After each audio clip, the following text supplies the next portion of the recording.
Click Setting.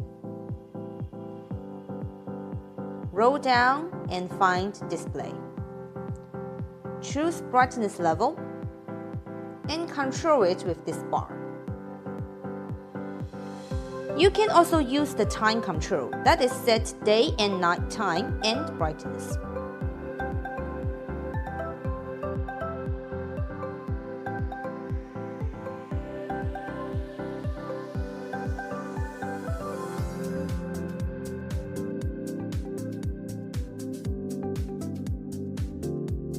I'm going to talk about the home button of our smart display.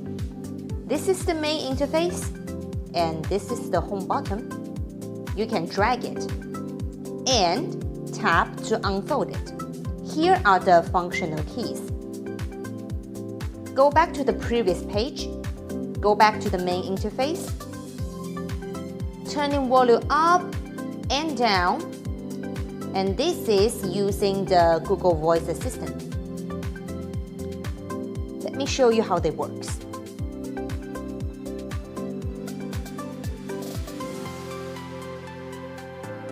Go back to the previous page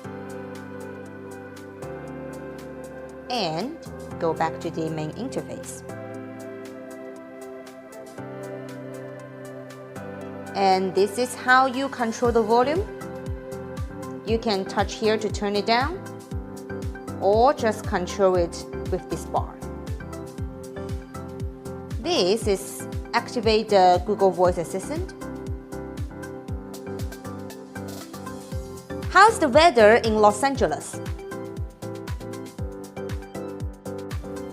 Los Angeles, it's 57 and clear. Today, it'll be partly cloudy with a high of 84 and a low of